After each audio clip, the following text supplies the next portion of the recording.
Hello everyone, today we mainly talk about flow variables. First, what is a flow variable?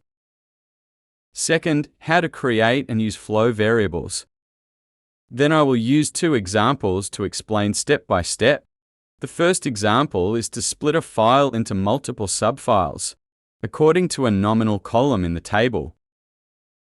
The second example, combined with flow variables. Use several configuration nodes to perform archiving files. In the second example, we first solve a specific problem.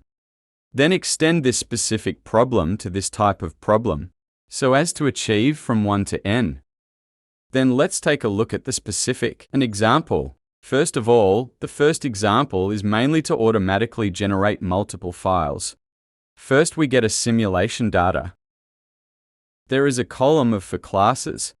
The simulation data has a total of 20 rows. Based on each class, generate a corresponding file. So how to do this?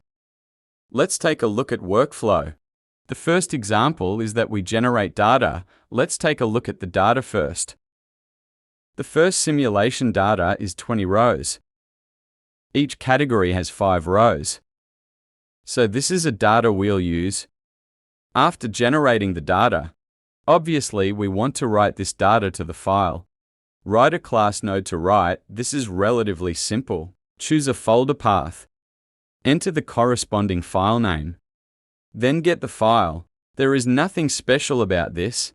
Let's use the second method. Use a node that creates a flow variable.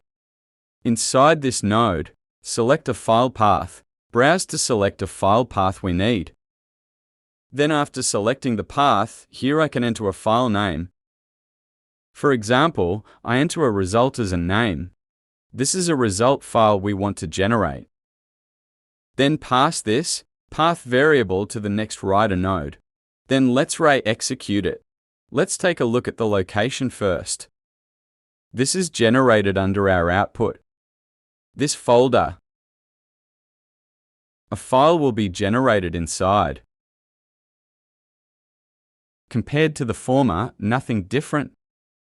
Just use a flow variable. Add a node to create flow variable and pass it to the next node, thus controlling the path variable that writer class node will use. Then the following magic place comes. In this place, similar to the previous, creating one flow variable, but in this place I refer to the previous node. This node groups to create data groups and corresponding flow variables. Let's take a look first. After this is executed, there will be some flow variable. There are two flow variables with the same value. This is the flow variable that was executed last time. There are 4 classes because the group loop is executed 4 times. This is the flow variable we are going to use. We pass this variable to the next.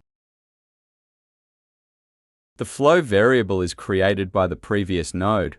Then reference is made on this node. Then this value will refer to the above variable. Then for the parameters here, we have to go to the flow variable tab to find this flow variable. Then here we go to the path value and we choose a flow variable we just passed. We choose this. That is how to use flow variable. After the node is created, we will get a file path. This is the file path we will use in the next step. We pass this file path variable name, pass it to the next write node. After each loop to the node, we'll get for files. Reset it first. Let's take a look at the result after execution. Let's go back to the original save location. 4 files were regenerated.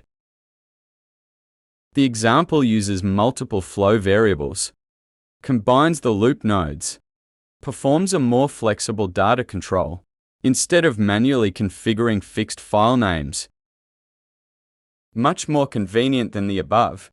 I just demonstrated a relatively simple example. Let's look at another one.